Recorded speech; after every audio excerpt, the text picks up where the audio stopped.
조갑제닷컴 애독자 그리고 조갑제TV 시청자 여러분 안녕하십니까. 이란이란 나라는 한국 사람들한테는 이 가깝고도 먼 나라입니다. 가깝다는 것은 뭐냐면 서울에서 가장 번화가가 테헤란로입니다. 이름이 테헤란로. 그러니까 이란의 수도 이름이 우리나라에서 가장 번화한 강남의 한복판에 있으니까 아주 가깝게 느껴집니다. 물론 테헤란에도 서울로가 있다고 합니다. 이 호메이니가 집권한 1979년 이전에 팔레비라는 왕이 있었습니다. 그때 왕국이었습니다. 그때 서로 한국과 이란의 교류를 기념하기 위해서 그렇게 이름을 서로 바꿔서 붙이자 이렇게 됐다고 합니다. 근데 서울로는 테헤란에서 좀 후진돼 있다고 그래요. 저는 테헤란로가 너무 길다고 생각하는데 그 중간에서 끊어가지고 반은 테헤란로로 하고 나머지 반은 이승만로나 트루만로로 하는 게 어떻겠느냐 하는 그런 생각을 가지고 있습니다. 오늘 이란 이야기를 하는 것은 테헤란이라는 이름을 통해서 가깝게 느껴지는 이란이지만 또 굉장히 멀리 느껴지기도 합니다. 첫째, 이란이 북한과 가깝습니다. 북한으로부터 미사일 기술을 개발해가지고 이란이 미사일 전력을 발전시키고 또 북한의 핵 개발을 이란이 지원하고 거기서 얻은 기술을 이란이 다시 가져가는 것이 아니냐 하는 이 의심이 듭니다. 동시에 이란과 북한은 일종의 혈맹 관계입니다. 1980년대에 한 9년 동안 이란-이라크 전쟁이라는 게 있었습니다. 상방간에 한 100만 이상이 죽은 참혹한 전쟁이었습니다. 이때 이란은 거의 고립되어 있었습니다. 이란의 무기는 미제 무기가 많았는데 미국 대사관을 점거를 하고 인질 사태를 만들고 하다 보니까 이란 미국이 외교 관계가 단절되고 완전히 적대 관계로 되니까 이란의 무기가 고철이 되어 버렸습니다. 이때 이란의 무기를 판 나라가 반쪽이 북한이었습니다. 한 30억 달러어치를 팔았다고 합니다. 80년대에. 그러니까 무기만 판 게 아니라 북한 군인들을 보내서 세계로부터 고립된 이란 군인들을 훈련시켜 주기도 했습니다. 이렇게 됨으로써 이란, 북한은 혈맹 관계가 됐습니다. 물론 경제적으로는 지금 이란이 한국과 훨씬 더 밀접하죠. 그러나 안보 문제에 관련하는 이란, 북한은 상당한 깊은 관계가 있으니까 우리로서는 좀 기분이 나쁘죠. 그 다음에 이란을 어떤 시각으로 보느냐 하면은 자연히 우리가 접하는 주로 미국 언론, 서양 언론을 통해서 봅니다. 또는 기독교적 시각으로 이란을 봅니다. 이렇게 보면은 1979년에 호메이니가 이슬람 혁명을 일으켜서 종교국가를 만들었습니다. 지금 이란은 신정국가라고 볼 수 있습니다. 이슬람 공화국입니다. 이슬람 공화국. 공화국은 공화국인데 이슬람 국교를 이슬람으로 한 공화국이에요. 그러니까 호메이니라는 종교 지도자가 권력을 장악하고 권력을 통제했고 그 뒤를 이어받은 하메이니라는 사람이 또 동시에 그런 일을 하고 있습니다. 아야톨라라고 그러죠. 종교 지도자. 그러니까 종교와 정치를 지배합니다. 이게 이슬람의 전통적인 지배 방식인데 이슬람권에서는 케말 파샤가 터키 공화국을 만들면서 종교와 정치를 분리시켰습니다. 이게 이슬람권의 최초의 근대화 계획입니다. 그런데 호메이니에 의해서 거꾸로 돌아가서 지금 이란은 종교 지도자들이 절대 권력을 가진 종교가 정치를 지배하는 정치, 군대, 외교를 다 지배하는 그런 종교국가로 돌아가니까 한국인으로서는 뭔가 좀 멀리 느껴지는 나라고 때로는 부정적으로 느껴지는데 요새 이란에 여행을 하고 돌아오는 사람들이 오면 한결같이 이란에 대한 칭찬을 많이 합니다. 아니 가보니까 젊은 사람들이 그렇게 친미적일 수가 없더라. 친절하더라. 문화유산이 그렇게 많은 줄 몰랐다. 시스템이 잘 되어 있더라. 안전하더라. 뭐 이렇게 놀라는 것을 자주 봅니다. 이건 또 이란의 새로운 면이죠. 아니 이게 바로 이란의 진짜 얼굴이라고 볼 수가 있습니다.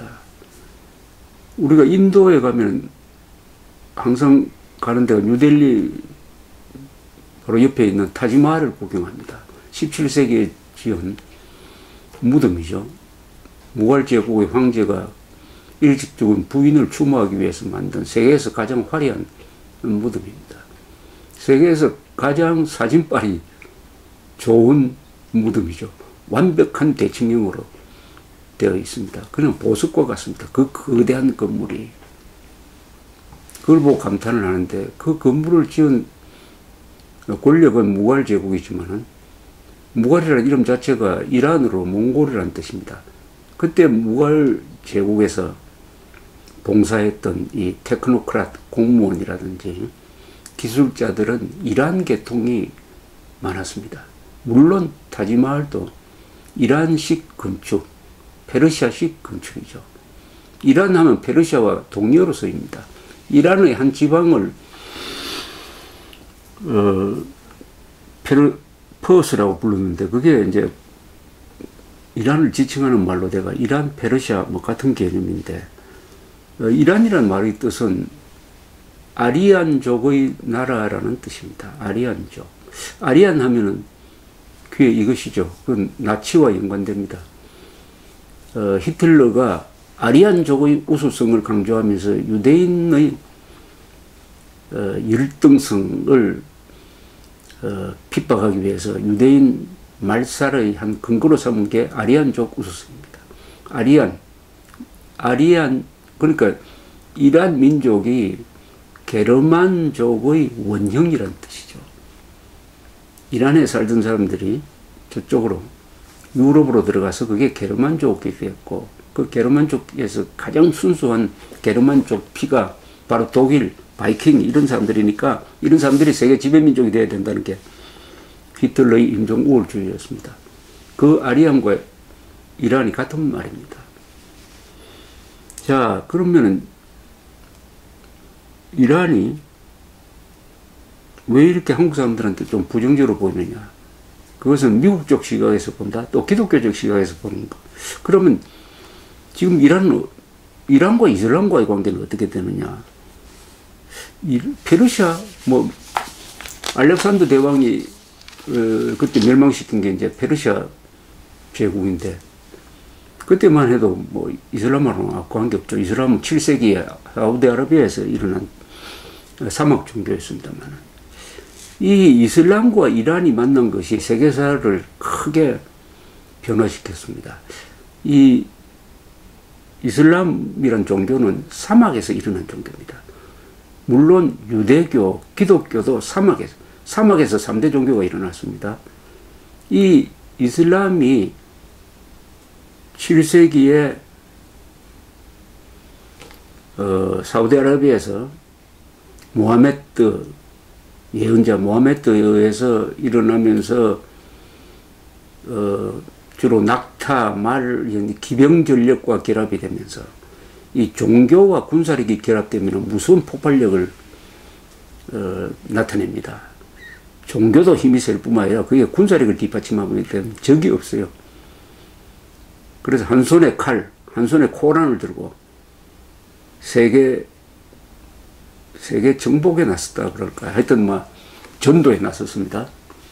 그래서 단시간에 한 200년 사이에 이 아랍 세력의 대폭발이 일어났습니다. 사우디아라비아에서. 우선 사우디아라비아에서 일어나가 시리아를 점령하고 다마스쿠스를 수도로 만들어가지고 그걸 움마야드 이제 칼리프라고 합니다만은 그 다음에는 중앙아시아로 쳐들어와가지고 그때는 당나라 시절입니다. 8세기 초에 우리 고구려 출신 고선지가 지휘하는 당나라 군대하고 지금 우즈베키스탄에 있는 탈라스란 강에서 격돌을 해가지고 그때 아랍 군대가 이깁니다. 그때는 아바시드 왕조의 군대가 이겨요. 그 정도로 이제 중국 쪽에 가까이 온 거죠. 그 다음에 어떻게 됩니까? 아프리카로 진출해가 아프리카 북안을 다 이슬람으로 만들고 뭐 모로코, 뭐 튜니시아, 이집트, 지금 리비아, 그 다음에 지브랄타르 해협을 건너가지고 스페인에 상륙해가지고 8세기 말에 스페인 전역을 이슬람화 시켜버립니다. 피레네 산맥까지. 그래서 그 뒤 한 800년 동안 스페인이 이슬람 지배를 받습니다. 어마어마한, 그러니까 아시아, 아프리카, 유럽에 걸친 대제국, 물론 통일된 시절도 있었고 분열된 시절이 있었다면 이슬람을 기준으로 하면은 대제국, 대세력군을 만드는 거죠. 인류 역사상 이 정도의 대폭발은 징기스칸이 등장한 13세기 초의 몽골의 대폭발과 비견됩니다. 자, 이런 과정에서 이란이 그 오랜 전통을 자랑하는 이 중동 세계의 가장 중심인 이란이 이슬람화 되어버렸, 이슬람에 의해서 정복되었습니다. 이란이 이슬람이 되었다. 그래서 이슬람의 중심지가 지금은 이란, 이라크로 옮깁니다. 그때의 칼리프라고 그러죠. 이슬람의 종교 지도자를 칼리프라고 합니다. 정치 지도자는 술탄이라고 그러는데, 이 칼리프 체제, 종교 제국 체제가 성립이 되는 게 그걸 아바시드 칼리프라고 합니다. 아바시드. 그게 바로 이란 중심이었어요. 이란, 이라크 중심이었어요. 그 수도는 바그다드였습니다. 이 아바시드가 대충 8세기, 9세기, 10세기 전성기가 말이죠. 8세기, 9세기, 10세기, 11세기, 12세기, 13세기까지 한 500년 계속됩니다. 1258년에 몽골 군대가 와가지고 바그다드를 점령하고 수십만 명을 죽임으로써 이 아바시드 왕조는 허리가 꺾여버리고 나중에 이름만 살아가지고 그게 카이로로 옮깁니다만은 하여튼 이슬람의 전성시대를 만든 게 이란을 이슬람화 시키고 그 이란 지역, 페르시아 지역에 아바시드 칼리프 제도가 쓴 바로 그 시기였습니다. 그때가 바로 유럽과의 문화적 차이가 가장 클 때죠. 그때는 이 아바시드 이슬람 세력이 유럽보다 선진되어 있었습니다. 또 더 선진된 중국 문화를 받아들여서 유럽에 전파하는 역할을 했습니다. 뭐 여러 가지 좀 딱 하나, 두 개가 있습니다. 두 개를 예를 들면은 종이 만드는 기술입니다. 종이 만드는 기술은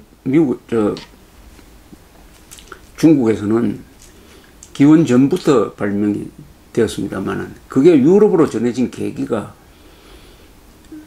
이게 8세기 초에 있었던 고선지 장군이 패전한 탈라스 결전에서 그때 이슬람의 포로가 된 사람이 바로 중국 종이 만드는 기술자였습니다.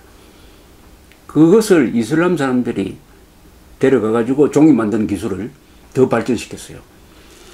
그 기술을 어디에 전하느냐 하면은 스페인으로 전합니다. 스페인이 당시에 이슬람 지배를 받으니까 특히 안달루시아 지방, 지금 그라나다, 코르도바, 세빌리아 이게 안달루시아 지방인데 그쪽으로 전해서 그쪽으로 거쳐서 유럽에 비로소 종이 만드는 기술이 퍼져갑니다. 또 두 번째 폭약 기술입니다. 화약 기술. 화약 기술도 중국이 먼저 만들었습니다. 그것이 이슬람을 통해서 유럽에 퍼지게 되는 거죠. 또 이슬람이 그리스, 로마의 어떤 자료 이런 것을 보존했다가 기독교가 판을 치면서 그리스, 로마를 잊고 있었던 유럽에 전해줬다는 뭐 이런 연구 결과도 있고 해가지고 어떻게 보면은 당시의 문명의 중심은 이 이란을 중심으로 한 아바시드 그런데 이란 사람들은 문화적 전통이 강하니까 다른 이슬람화된 다른 아랍 국가와 다른 모습을 보였습니다. 우선 이란에 대해서 우리가 오해를 하는데 이란을 아랍으로 알고 있는 사람이 많습니다. 이란은 아랍이 아닙니다. 이란은 이란입니다. 아랍이라고 할 때 그것은 아랍 문자를 쓴다는 뜻이죠. 아랍이란 말의 기준은 인종적인 기준이라기보다는 아랍 문자를 쓰고 이란 이슬람이라는 뜻입니다. 그런데 이란은 이슬람화 되었지만 아랍 문자를 씁니다. 그러나 말을 포기하지 않았습니다. 표기만 아랍 문자로 할 뿐 이란은 자기 고유의 말을 유지했습니다. 아랍어화되지 않았습니다. 아랍어화되지 않았습니다. 이게 이란의 가장 큰 장점이죠. 시리아나 이집트는 세계에서 가장 오랜 문명인데 이 문명 국가도 아랍어가 들어오면 아랍화되면서 아랍어로 말이 바뀌어버렸습니다. 말이 바뀐다는 것은 사상이 바뀐다는 겁니다. 자기 정체성을 잃게 된다는 뜻인데 이란은 그렇게 해서 이란어를 보존을 했습니다. 이란어를 보존했기 때문에 이란 문명과 문화, 예술을 계속 발전시킬 수 있었다. 이렇게 정체성을 유지할 수 있었다. 어떻게 보면은 이슬람이 이란화했는데 어떻게 보면 이란이 이슬람을 이란화한 느낌이 듭니다. 이슬람이 이란을 증명함으로써 이란의 찬란한 역사, 전통, 예술, 건축기술, 과학과 만남으로써 이슬람이란 종교가, 사막 종교가, 그 메마른 사막 종교가 풍성하게 됐습니다. 드디어 세계 종교가 됐습니다. 종교는 교리로서만 전파할 수 없는 것입니다. 그것을 뒷받침하는 문화예술이 있어야 됩니다. 우리가 유럽에 가보면 가톨릭에 대해서 감탄하는 게 그 화려한 성당, 조각, 예술품이다. 종교에서 나온 거 아닙니까? 성당에서 나온 거 아닙니까? 음악까지도. 또 그와 같은 역할을 이란이 한 겁니다. 이란이. 그래서 이슬람이 지금과 같은 세계적 종교가 되었다. 그래서 이란이라는 나라를 이해하려면은 그 위대한 역사를 알아야 됩니다. 이란은 어떻게 보면은 중동에서의 중국입니다. 중동에서의 중국. 이란이 가지고 있는 문화가 이란 사람을 통해서 그 주변 국가에 많이 전해졌습니다. 중국을 통해서 한국, 일본에 유교가 전해지고 불교가 전해지고 한자가 전해진 것과 같은 거죠. 어떤 문화의 저수지였습니다. 이 징기스칸의 서쪽 원정으로부터 가장 큰 타격을 받은 나라가 이란입니다. 이란. 특히 1258년에 바그다드가 함락되면서 아바시드 왕조가 꺾여버린 그 시점을 통해서 이란이 아주 사람도 많이 죽고 했는데 시대가 지나니까 어떻게 되느냐. 원나라의 쿠빌라이 시절에는 거기 테크노크라스는 이란 사람들이 많았습니다. 이란 사람들이 똑똑하니까 이란 사람들을 쓰게 된 거예요. 마르코 폴로의 동방견문록에 그런 사실이 잘 적혀 있습니다. 그리고 무갈 제국, 그것도 징기스칸의 후손을 자칭하는 이 몽골 투르크 출신 지배민족이 16세기, 17세기에 바로 이 인도를 만든 당시의 세계 최대의 제국이죠. 거기서도 이 테크노크랏 중견 간부들은 이란 사람들이었습니다. 페르시아 사람들이었어요. 자, 그러면 이란이라는 나라는 세계 역사에서 어떤 역할을 했느냐 하면은 이란은 세계 제국을 한 6개 만들었습니다. 6개. 이란이라는 데서 우선 이란이라는 데는 아주 큽니다. 이란 고원지대라고 그러죠. 테헤란이 상당히 그 높은 데 있습니다. 면적이 약 한반도의 한 8배쯤 됩니다. 8배쯤.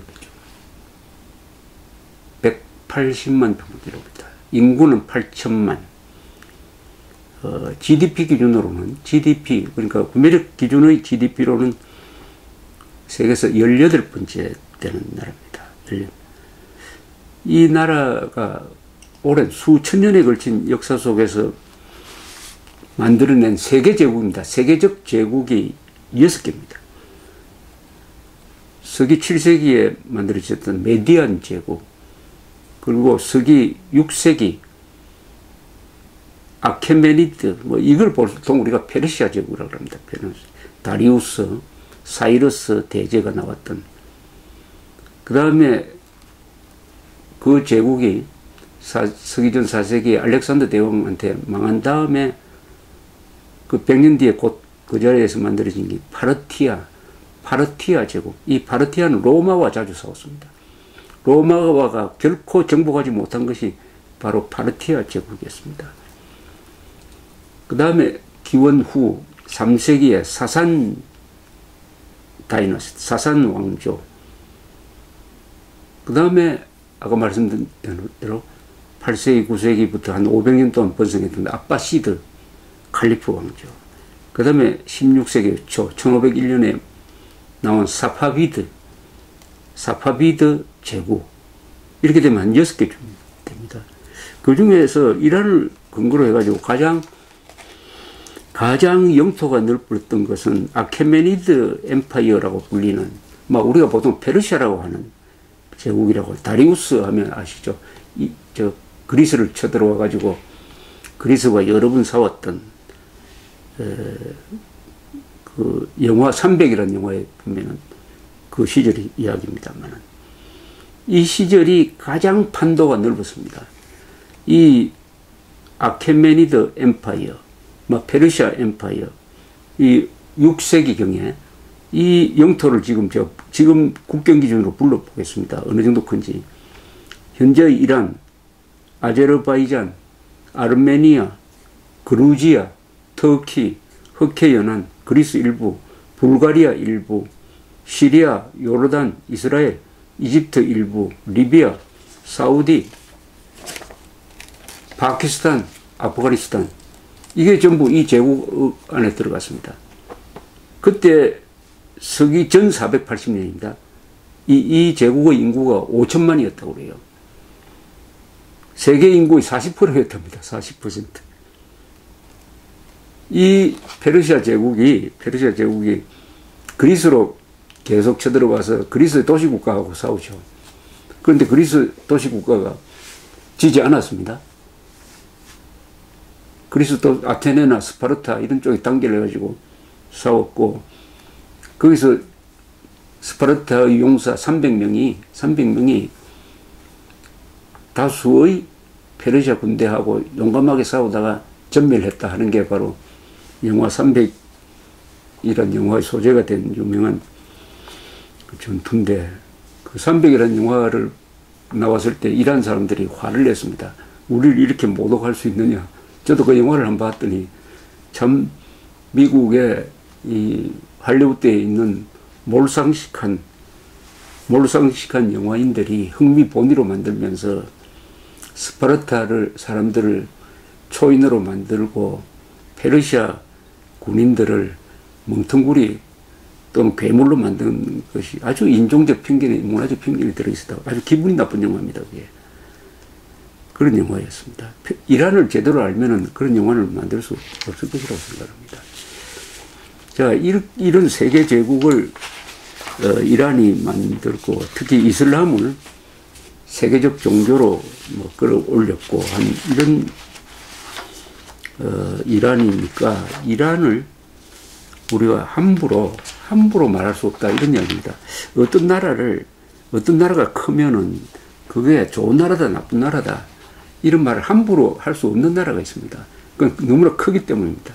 그런 나라가 이집트 같은 나라죠. 이집트, 터키, 이란, 러시아, 중국은 더 말할 것도 없고, 이것은 워낙 거대한 문명이니까. 특히 이란은 지금 중동에서 차지하는 위치는 중동에는 보통 큰 나라를 이스라엘을 빼면은 군사강국은 뭐 이스라엘 핵을 가지고 있으니까 보통 세 나라입니다. 첫째 이집트입니다. 최고의 문명을 자랑하죠. 그리고 최고의 문명을 자랑하다 보니까 그 교육기관이 발달해가지고 카이로 대학 출신들이 이란 중동의 여러 군데에서 중요한 역할을 합니다. 이집트 인구가 한 8천만. 그 다음에 오스만 터키죠. 터키의 지금 터키 공화국, 터키. 그 다음에 이란입니다. 이 3대 강국입니다. 그 인구가 또 비슷해요. 국토 크기도 비슷하고 한 7천만, 8천만 이렇게 됩니다. 이 세 나라가 중심이죠. 정신적인 중심이기도 하고 군사적 중심이기도 하는데 다만 터키와 이란은 반대 방향으로 갔습니다. 터키는 오스만 터키가 무너지고 터키 공화국으로 재건할 때 케말 파샤라는 영웅이 나와가지고 아타투르크 국부라고 불립니다만은 그 사람이 정교 분리의 근대화 정책을 써서 서구화하는 쪽으로 갔다면은 이란은 79년까지는 그런 서구화 정책을 쓰다가 79년에 팔레비 왕조가 무너지면서 호메이니가 집권하면서 다시 옛날 시절로 아바시드 칼리프 시절 비슷하게 돌아가가지고 종교국가가 되었다. 이런 점에서 가는 방향이 이제 다른데 요새 이란이 문제가 되는 것은 핵개발과 관련되었죠. 핵개발, 우라늄 농축 방식의 핵개발을 하고 있는데 지금 미국, 유럽이 그것을 막으려고 하다가 지금 협상이 이루어져가지고 서로 지금 일부 협상이 이루어졌습니다. 그래서 그 협상을 통해서 우라늄 농축 활동을 상당히 좀 동결한다. 이렇게 이제 합의가 이루어져 또 아직도 미국과 이란 사이에는 그 적대 관계가 완전히 끝나지는 않았습니다. 지금 그 합의를 이루는 데는 지금 이란 대통령 로한이라는 사람이 큰 역할을 했습니다. 로한이라는 사람은 소위 개혁파 대통령입니다. 어제 이 로한이라는 사람이 제2기에 취임을 했습니다. 제2기 8년을 더 하기로 했습니다. 인상이 아주 부득하게 생긴 사람인데 이 사람도 호메이니의 혁명 때 젊은 나이에 말하자면 혁명투사 출신입니다. 이란을 이해하는 데는 이란 정치를 이해를 해야 되는데 이란 정치는 아주 이게 복잡합니다. 왜냐하면은 역사가 오래된 나라의 정치는 원래 복잡합니다. 그렇게 간단하지가 않습니다. 외교를 하는 방식, 정치를 하는 방식도 정교하다면 정교하고 복잡하게 합니다. 그게 특징입니다. 중국이 마찬가지 아닙니까? 중국의 외교나 정치가 단순하지가 않습니다. 복합적으로, 종합적으로 하니까 수가 많지요. 이란이 그런 나라입니다. 그래서 이란 정치를 이해하기가 매우 어렵다고 합니다. 다만 이란 정치를 이해하는 데는 권력 구조 면에서는 세 가지 기구가 있습니다. 이란에서는 슈프림 리더라고 그래가지고 종교 지도자 카메이니 이 사람이 최고 지도자입니다. 종교 지도자입니다. 호메니의 후계자죠. 이 사람이 최종 결정권을 갖고 있습니다. 종교죠. 그러니까 종교 집단입니다. 이슬람의 말하자면 성직자들이죠. 이 사람들이 최종 결정을 갖고 있습니다. 그 밑에 있는 게 혁명수비대라는 조직입니다. 혁명수비대. 혁명수비대는 호메니가 혁명을 일으킬 때 앞장섰던 그 이른바 혁명의 전사들이 군대를 딱 장악을 했습니다. 정규군을 딱 장악을 해가지고 무력을 장악했습니다. 동시에 정보기관을 장악을 했습니다. 지금 이란의 혁명수비대는 물리적으로 통제를 하고 있습니다. 혁명수비대는 정부 안에 있는 또 다른 정부예요. 정보기관이 한 3개나 됩니다. 그리고 수사도 합니다. 뭐 민간인에 대해서는 정부를 무시하고 수사권을 발동할 수 있으니까 막강. 그 다음에 정부가 있습니다. 정부 기능. 이 로한이라는 사람은 정부를 대표하는 대통령입니다. 이란 전체를 대표하는 사람은 그분이 아니에요. 하메이니라는 이 다른 사람이 종교 지도자가 하고 있습니다. 그러니까 이 세 기구가 있습니다. 종교 지도자 그룹이 최종 권한을 행사하고 물리적 통제는 혁명수비대가 하고, 그 다음에 행정적인 것은, 또 외교적인 것은 이 정부가 하니까 삼두체제로 되어 있는데, 삼두체제로 되어 있는데, 이 삼두체제 간에 상당한 견제와 균형이 작동한다, 이렇게 보는 사람들이 많아요. 물론 절대 권력은 종교 지도자가 갖고 있지만, 혁명수비대가 사람을 잡아 넣을 수 있는 권한을 갖고 있지만, 정부 권한 또한 무시할 수 없다. 이 정부에 일하는 사람들은, 로하니니 등 이 사람들은 나라를 운영을 해야 되니까 깨어있는 사람들이고, 대부분이 상당히 개혁 마인드가 있다, 이렇게 봅니다. 또 일하는 사람들 사이에서도 특히 젊은 층이 상당히 친미적입니다. 친미적이므로 이란이 앞으로 장기적으로 어떻게 갈 거냐, 과연 이 종교적 독재를 계속 유지해 갈 수 있느냐 없느냐에 대해서 이 쟁점이 많아요. 물론 팔레비가 무너진 것은, 팔레비는 근대화 계획을 하면서 상당히 이란을 경제적으로 발전시켰지만은, 그 과정에서 이슬람의 전통적 가치를 무시를 하고, 무엇보다도 부패해 놓으니까 호메니의 원리주의적, 이슬람적 원리주의적 선동에 무너져 내렸던 것입니다. 이 이란이 그렇다고 해가지고 뭐 북한식 전체주의로 간 것도 아니고, 이란은 워낙 제가 그도 말씀드리지만 오래된 역사적 전통을 가지고 있고, 특히 문화적, 사상적, 예술적 전통이 강함으로 이런 나라를 전체주의 국가로 만들기는 참 어렵습니다. 또 지금 말씀드렸던 대로 그 안에도 개혁 세력이 있고, 또 몇 년 전에는 그 젊은 부정선거에 항의해가지고 학생들 중심으로 막 데모를 하고 한 적도 있습니다. 근데 그 데모 진압 방식도 시리아와는 다르죠. 시리아는 막 총질을 해대가지고 결국 내전으로 갔는데, 그렇게 무지막지하게 하지 않았습니다. 진압 방식이. 그게 바로 이란이라는 나라가 가지고 있는 정치적 어떤 고단수가 아닌가, 그렇게 생각이 듭니다. 이란은 여기서 중요한 게, 16세기에 사파비드 왕조가 들어서면서 국교를 시아파로 정해버렸습니다. 시아파. 시아파와 이 순니파는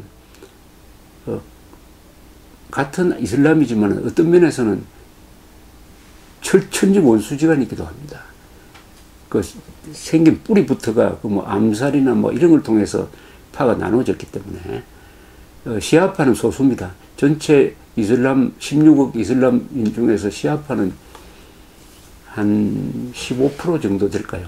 그 가장 시아파가 많은 데가 이란입니다. 이란. 그 다음이 이라크죠. 지금 이라크는 미국에 애서 들어가가지고 사담 후세인 몰아냈는데, 지금 이라크는 사실상 이란의 식민지로 변해가고 있습니다. 인구도 적고 이란 옆에 붙어가지고. 그래서 이란, 이라크가 시아파의 본산입니다. 그리고 시아파가 소수면서도 정권을 잡은 데가 있습니다. 그게 시리아입니다. 시리아에 있는 시아파는 알라위파라고 불리는데 15%밖에 안 되는데, 군대 정보기관을 통해서 시리아 인구 한 2천만 되는 시리아를 딱 장악하고 있습니다. 순니파가 80%입니다. 그래서 이 시아파의 단결로 해가지고 아직도 그 아사드 정권이 무너지지 않고, 이 아사드 정권을 뒷받침하고 있는 게 같은 시아파인 이란이죠. 이란. 그리고 순니파의 본사는 뭐 어떻게 보면은 현재로는 사우디아라비아라고 볼 수 있는데, 사우디아라비아는 반군을 또 지원하고 해가지고 시리아 내전은 이란과 사우디의 대리전 비슷하게, 시아파와 순니파 사이의 종교전 비슷하게 그런 양상으로 지금 전개되고 있습니다. 이란은 헤즈볼라라든지 몇 개 테러 단체, 그리고 시리아의 아사드 정권을 지원을 하고 있습니다. 한때 이란이 핵개발이 진행될 때 미국이 군사적 공격으로 이란의 핵을 제거할 수 있느냐 하는 것을 검토한 적이 있는데, 결론은 불가능하다는 결론이었습니다. 왜냐하면 이란을 군사적으로 공격하면 이란이 미국에 대해서 쓸 보복수단이 많다는 겁니다. 보복수단이. 거기는 테러 조직도 있고, 뭐, 지하들을 명분으로 내건 사람들을 동원할 수 있는 능력이 있는 거예요. 동원할 수 있는 능력이 있는 나라입니다. 이 수단이 많은 나라. 그리고 워낙 국토가 크다 보니까 경제 제재가 먹히지 않고, 더구나 기름이 나오고, 기름 매장량이 이란은 세계에서 두 번째 아니면 세 번째입니다. 이런 나라고 하니까 이란은 함부로 다룰 수 없다. 미국의 제재가 전혀 먹히지 않는 나라가 세계에서 두 나라라고 합니다. 하나는 프랑스고 하나는 무기 체제가 완전히 다르니까 이란이라는 그런 말도가 있습니다. 이란 이야기를 말씀드린 것은 이란을 제대로 이해하지 못하면 중동을 이해하지 못하고 그리고 세계 정세를 제대로 이해하지 못하게 된다. 이란, 페르시아, 이란은 한마디로 위대한 나라고 세계사에 남을 만한 문화도 남기고 그리고 이슬람이란 이 사막 종교를 세계적 종교로 풍성하게 키운 업그레이드한 것이 나라이고 더구나 페르시아로부터 페르시아 그 앞에 메디안, 페르시아, 파르티아, 아빠시드 이쪽으로 사산, 뭐 사파비드 이런 식으로 세계에서 세계 역사 속에 남는 6개의 대제국을 만든 그 이란 수도의 이름이 한국 수도 한복판에 테헤란이라는 거리 이름으로 존재하고 있다. 그래서 그런 점에서 가깝다. 그러나 이란을 잘 모른다는 점에서 멀리 있는 나라다. 조금 더 이란을 가깝게 느껴보자는 차원에서 말씀드렸습니다. 감사합니다.